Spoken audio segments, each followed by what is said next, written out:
Boa noite. O que eu imagino, eu falei para vocês nas minhas entrevistas anteriores que o que eu havia passado num clube anterior, nós tivemos dificuldade quando nós ficamos 2 semanas parados e tivemos o jogo. O nosso ritmo baixou e até pegar novamente ali o ritmo que nós havíamos conquistado foi um pouco complicado. E nesse aqui nós tivemos as 2 semanas e tivemos esse jogo de hoje para dar ritmo. Então, Pedro fazia 2 semanas que não treinava, Luiz Fernando a mesma coisa, vieram a treinar acho que na quarta-feira. Então, é lógico que eles sentiram, eles não tiveram desenvoltura no jogo. Josefer, que eu queria dar uma oportunidade, e eu esperei dar, acho que 12, 15 minutos aí que eu o coloquei. Ele é mais de um mês, eu acredito, que está fora. Sabia das dificuldades que ele ia ter. Então, hoje, esse jogo, para mim, ele só iria facilitar se, de repente, fizéssemos gol no início ou o Igor Bahia tivesse feito de pênalti. Nós criamos, tivemos uma oportunidade. Infelizmente, quando você perde um gol dessa maneira, a outra equipe cria um ânimo muito maior e, de repente, em alguns momentos, a gente se abate. Então, no intervalo é onde eu tive e o tempo para poder acertar, principalmente defensivamente, a maneira que eles estavam, e nós estávamos embolando, em vez de dar amplitude, de abrir mais. O próprio João Pedro ia abrir com o Luiz Fernando, eles vinham, queriam pegar na bola, e quando pegava estava embolado, porque eles vieram com 3 volantes e fizeram uma marcação muito forte pelo meio. Então, no intervalo, eu pedi para que dessemos amplitude e que jogássemos pelas laterais. Tentamos e não tivemos tanto efeito. E aí, até que eu já havia conversado com os dois que entraram, o Josefé e o próprio Riquelme. Eu queria ele com objetividade e que fizesse cruzamentos na área. Eu só não esperava que ia ser o Edson, naquele momento, que fez o gol da maneira que houve. Mas o que o Riquelme fez no drible e o cruzamento é o que estava precisando, em direção ao gol, atacar a bola. Então, hoje, o mais importante foi isso que nós falamos agora, foi a primeira colocação. O jogo também não gostei, como acredito que a maioria não gostou, mas gostei do resultado e gostei da colocação. Às vezes é muito ruim você ter um desempenho bom e não conquistar. Hoje nós não tivemos um grande desempenho, mas teve o porquê, então eu sei o que houve. Então, diante disso, as correções vão serem feitas. E essa situação de ter conquistado te tira um peso das costas, te livra, porque nós sabíamos que o América estava vencendo por 2-0. Existe uma pressão natural em cima de cada atleta. E essa situação de nós hoje estarmos em primeiro, terminamos, ela é importantíssima para a nossa sequência, principalmente pelo ritmo que já foi dado de competitividade. Boa noite, professor. Parabenizar mais uma vez pela vitória. Antes de mais nada, é o novo integrante da comissão técnica? Ele vai ser no futuro, com certeza. Ele tem uma inteligência, uma capacidade, né, Vitor? Muito boa de tudo, um menino muito inteligente. Você já tem que providenciar, né, o uniforme para o Vitor aí, para a próxima. Ô, professor Vaguinho, o ABC já tá, né? Tem que ser um igual do senhor também aí. É da comissão técnica mesmo, né? Vamos providenciar.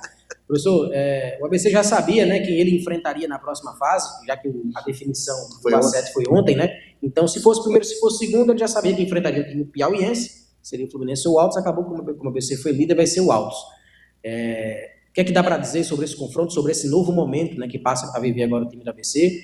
São vários mata-matas pela frente até chegar ao objetivo, e um campeonato praticamente novo, né? Sim. Que foi construído aí, vale, claro, pela classificação geral, e trazer as decisões para Natal, mas basicamente agora é matar um leão a cada 15 dias.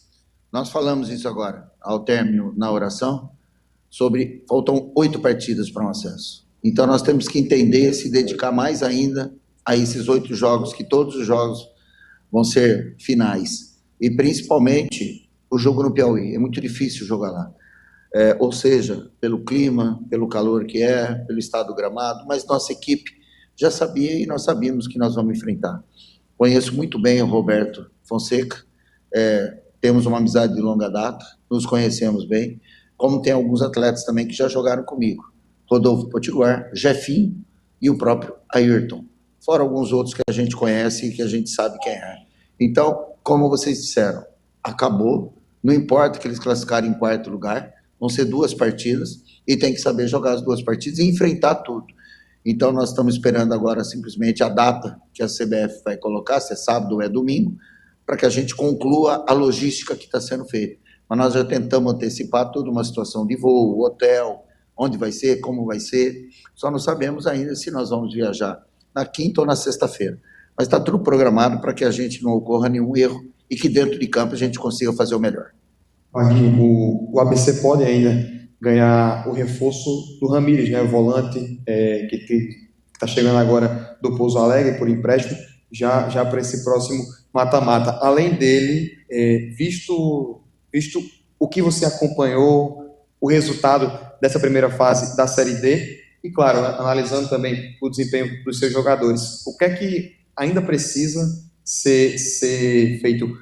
Contratação ainda, né? Seja lá a posição atacante liberada, ou mesmo o segundo volante. Acabou de chegar o Ramírez, né? Que Sim. Aparentemente é mais de pegada. Como é que você tem analisado o mercado, você junto com o Gustavo Cartaz, para reforçar para esse mata-mata, que é uma fase agora mais do que decisiva para o ABC na competição? Quando nós estávamos por decidir que atleta trazer, qual característica, e nós tivemos algumas peças que analisamos, o Ramírez foi o escolhido por todas as situações e até o lado financeiro também do ABC. Mas agora, nessa semana que ele se apresentou e treinou, cara, estou muito satisfeito. Treinou muito bem. Qualidade, as situações de pegada, as características que ele tem. Então, eu acho que ele vai agregar e vai nos ajudar demais, o Ramírez. Há outras situações nós estamos vendo ainda, existem uma possibilidade de trazer talvez mais 1 ou 2 atletas, mas não tem nada certo, não tem nada ainda. Nós estávamos monitorando algumas equipes que poderiam da Série D serem desclassificadas para saber como fazer essa situação de contratação. Nós tentamos aí um pouquinho mais para trás, atletas de uma Série B, de repente de uma Série C não estavam satisfeitos, um pouco inviável nesse momento pela situação financeira e pelo atleta que não quer. Então nós estamos aguardando para ver, mas eu acredito que no mínimo mais uma contratação aí para, nesse momento, reforçar o que nós temos, pode ser que apareça sim. Ô, professor, o senhor falou muito da questão do, talvez, nervosismo da equipe, não sei se seria essa palavra, mas a dificuldade que existiu no jogo de hoje, claro, além da boa equipe do Maguari, mas que outros aspectos o senhor enxergou que o ABC hoje pode não ter ido tão bem para a construção do resultado, talvez com uma situação um pouco mais rápida, né, e não somente naquela reta final do segundo tempo? Eu acho que não foi nem nervosismo, não. Foi realmente a forte marcação que o Maguari conseguiu implantar. E ele conseguiu alguns contra-ataques, algumas situações que saíram na cara do Matheus. E são muito mais erros nossos. Lógico que eles tiveram mérito, mas foi muito mais erro nosso. Mas eu acho que uma falta de ritmo ali, ansiedade para tentar fazer logo, é o que mais complicou hoje. Acredito eu que se nós tivéssemos feito um gol de pênalti, talvez a gente poderia ter feito um placar mais dilatado. E depois a bola não vai entrando, não vai conseguindo, eles totalmente atrás, acaba dificultando. Mas eu acho que o fator principal aí foi uma falta de ritmo, de competitividade e de jogo. Mas já aconteceu outras vezes, se vocês lembrarem, eu não me lembro agora contra quem foi, acho que foi contra o próprio Souza, que eu também coloquei, fiz 2 substituições no intervalo, e o Riquelme fez o primeiro gol. Foi o Souza, não foi? O João Pedro fez o gol, né? Não, o Riquelme. Não, o João Pedro fez o gol lá, foi em casa. Aconteceu muito parecido. Nós também, no primeiro tempo, não conseguimos, e quando houve as 2 substituições que eu fui, naquele momento, feliz em ter feito, o Riquelme fez o gol e depois fizemos outro. Eu acho que foi muito parecido. Então, a nossa equipe, ela está assim, cascuda, ela está habituada, nós temos que entender a marcação forte de qualquer equipe agora que vai nos estudar, e nós temos que saber como jogar e saber também como criar outras alternativas para que a gente possa vencer. E a gente tem sido feliz nas trocas. Hoje foi novamente o Riquelme. Ele fez ali a situação do gol, depois nós tivemos uma performance boa em relação à condução de bola, mas nós temos alternativas, e isso é importante. Então eu acho que o ABC está no caminho certo, por ter várias características e pessoas que, quando entram, são capazes de mudar o que não está sendo feito de tão bom. Paguinho, para finalizar da minha parte, falar um pouco também desse desempenho do adversário, né? Do Maguari, porque assim, quando o ABC marca o seu gol, o que 35, 34 minutos do segundo tempo já, o Maguari, o Diego Waller, na verdade, o treinador, ele coloca mais um defensor, mais um zagueiro, né? E tira o Júlio César, que é um meio atacante, e fica praticamente ali com 4 zagueiros de ofício para se defender. Tanto é que depois não teve jogo. Todo mundo que acompanhou viu o que estava acontecendo. Então, assim, como é que você analisa esse tipo de reação do treinador, da equipe, que praticamente comemorou uma derrota, né? Coisa que a gente não está acostumado no futebol de hoje. Eu acho que a principal situação para o Maguari era a classificação. E eles eram muito unidos. Se o Souza faz o resultado em casa, eles poderiam estar desclassificados. Então é uma situação muito mais de já entender naquele momento que, da maneira que estava 1-0, ele não podia sair goleado, de repente, até para não traumatizar ou abaixar muito a guarda deles, né, do time deles. Então acho que foi mais essa situação mesmo. Nós tivemos depois mais uma chance do Brunão, né? Mas ficaram trocando. Nosso time também ali se conteve naquela situação e acho que o resultado estava bom para os dois.